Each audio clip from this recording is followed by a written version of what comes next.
Alright guys, today we're going to show you our new 331 cubic inch mod motor, 5.4 liter, it's 4 valve per cylinder, dual overhead cam, and it's got a ton of features.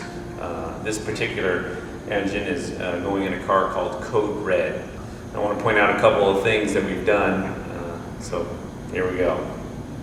So obviously this is a twin turbocharged 5.4. We've got a water to air intercooler. We've taken 4 intercooler cores, the size of what the original GT500 intercooler core was. So we've got 4 times the intercooling that we normally would get on the normal GT500. It's water to air intercooled.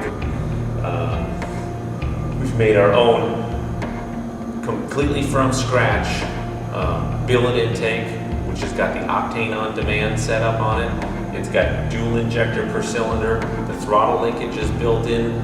All the sensors are built in. It's got the fuel regulation built in into the intake. We've got our anteater snout that mounts the 2 blow-off valves on it. We've done all the, it's got water-cooled ball bearing turbochargers. We've done all the plumbing and stainless hardline on this. We've made some custom valve covers that have the Shelby logo on it. We've done our NRE turbo headers, which really are special because we've done a 3/4 inch stainless flange that's fully CNC ported from a 4 valve to a round. It also has a 4-to-1 billet collector that interlocks with what I like to call the rocket ship turbo transition that has a billet wastegate mount on it, so there's no welds on any part of that, so there's no cracking that's ever going to happen at the wastegate or on the collector. It's all V-band, so you can go clockwise, counterclockwise with the turbocharger if you need to rotate them. We've got a custom designed one-off billet pan that we worked with Aviat on. It's got 5 scavenges in the pan. We use 2 for turbo drain backs, 3 for scavenging in the pan, so we've done something totally different. Is rather than going like with the factory where you got 1 scavenge, we've got 3 scavenges in the pan and then 1 pressure section. So it's super high performance oil system where the pan was been designed one-off. We've got a custom pump, and then we've designed a very custom harmonic damper that has the cog drive built into the damper. We've changed the ignition tooth count on the Mag pickup from 36 to 60, so we almost doubled the resolution on the ignition timing, and we've also degreed the damper a full 360 on the damper. There's so many things on this engine. We've developed over 150 pieces for this engine. Almost 2 years it took us to design this engine. It's just a crazy undertaking. All the air inlets are V-band. The exhaust is V-band, the wastegates are V-band, the blow-off V-band, no gaskets in the motor there.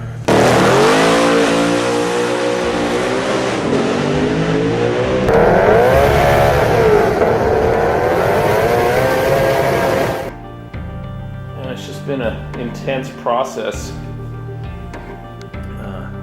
developing this sucker. It's a hell of a motor. We're at 1,000 horsepower on pump gas right now at 330 inches. That's pretty damn amazing. So here we are making one of the multiple cam changes we're making during the development of this. Also swapping the valve springs right now. Really trying to come up with a good package for this whole assembly.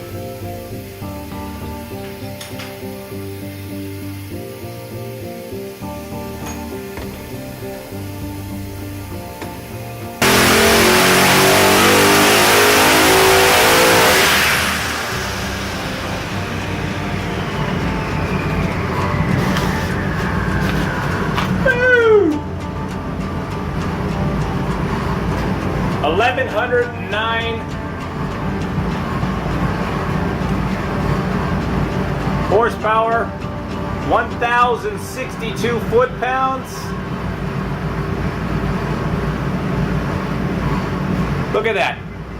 This is insane. 966 foot-pounds at 4,100.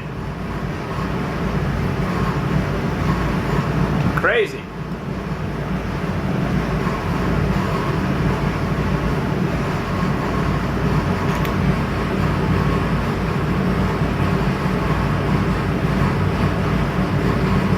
£22, almost 23.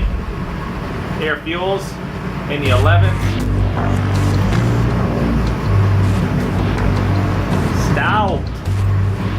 Here we are, we've got the 5.4 liter twin turbo engine torn apart here on inspection. Now this is 1,000 dyno pulls later. Give you an idea of how insane this motor is held together. Take a look at these bearing shells. You see those little scratches in the bearing?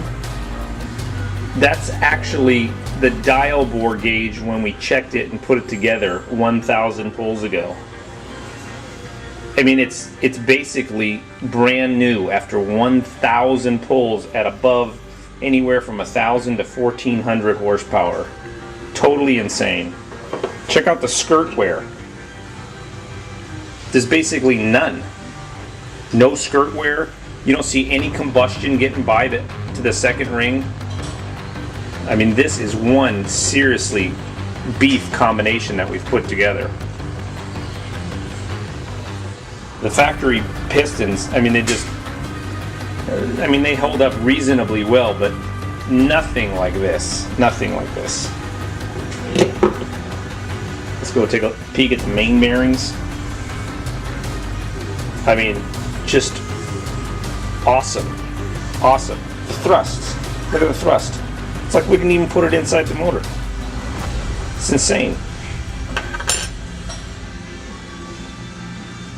So it just goes to show what developing a combination will do for you. Let's go take a look at the block here. Again, 1,000 pulls. Look at the wear. Nothing. There's like zero wear. And the crosshatch, I guess you can't tell in the video, but it's perfect. Now, we've run this motor 36 PSI. I mean, the burn, look at the burn on all the chambers.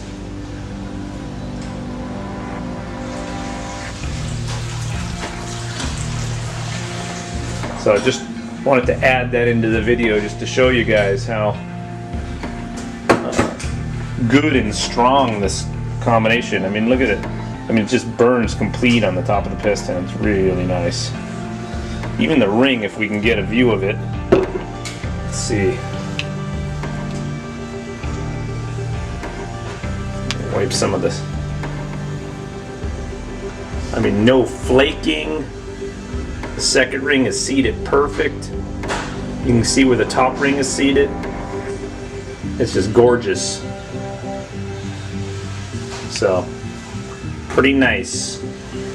Piston's not scrubbing on the wall. You know, when you get into a big turbo application, a lot of times this part of the piston starts actually expanding and rubbing against the cylinder wall. Nothing.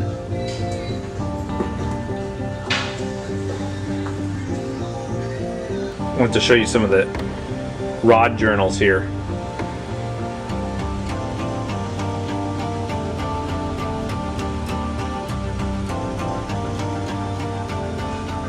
I mean, look at it. All of them are just money. Really, really pleased.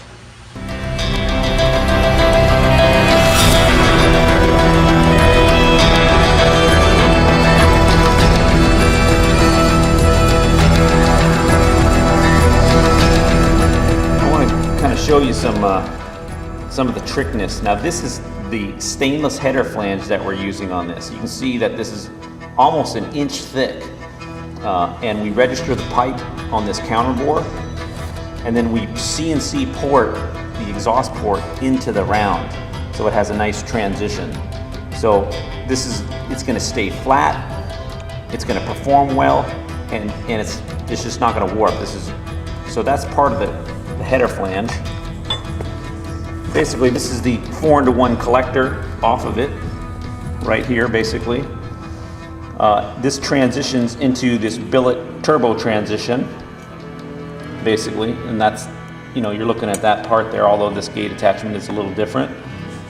But, you know, an all billet part right here, no welds on it, and that's where you usually break the header, is at the wastegate attachment or at the collector. So it just shows how nice some of these pieces are. Okay, right now this motor on the dyno has capability of making over 1,500 horsepower. It makes 1,112 horsepower to the tire at a relatively low boost, and that's probably where we'll leave it at for this package. But 1,500 horsepower is not out of the question.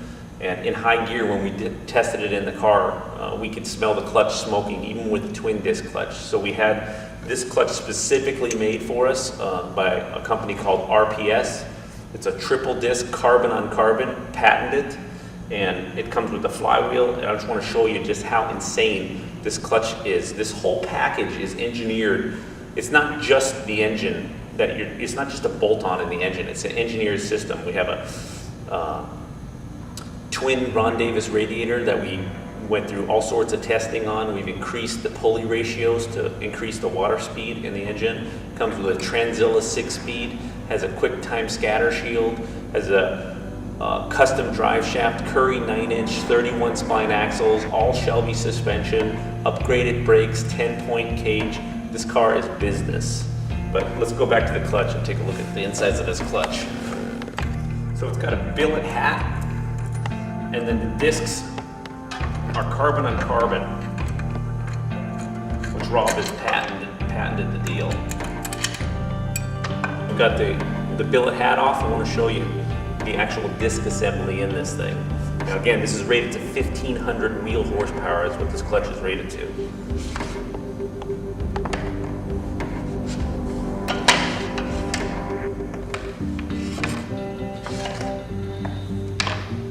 I mean, it's pretty ridiculous.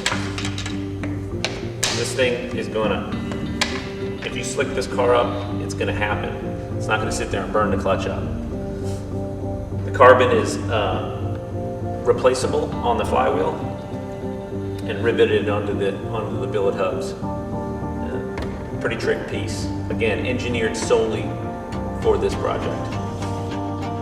Now, meaning that the engine goes over 8,000 RPM when you're driving it on the street, we've also put a QuickTime scatter shield just so you don't chop your feet off if the clutch were to explode.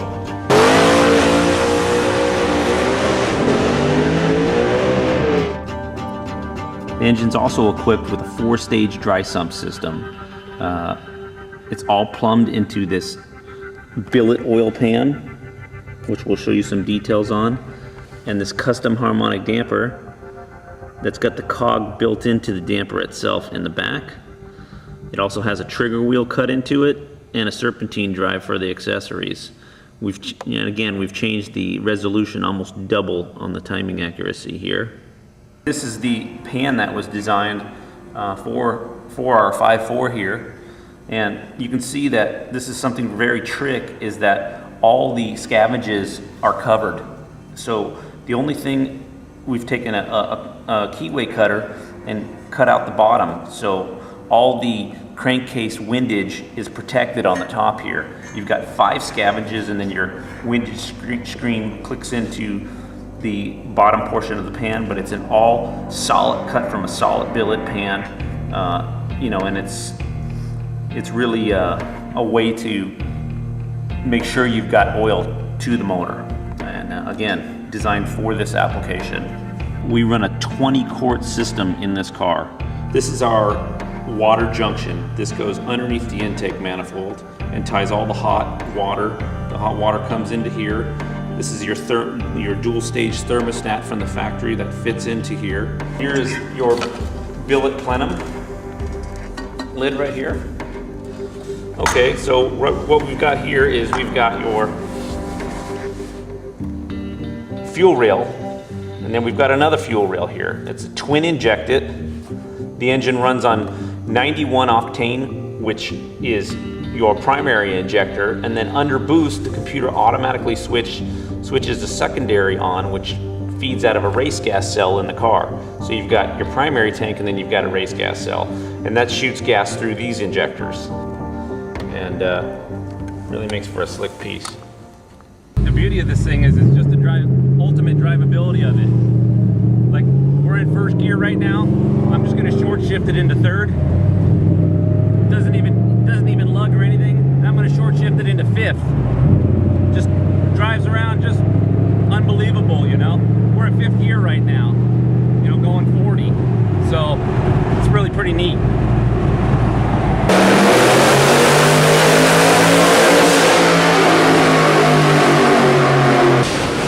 1,112 horsepower, 976 foot-pounds at the wheels at only 22 pounds of boost.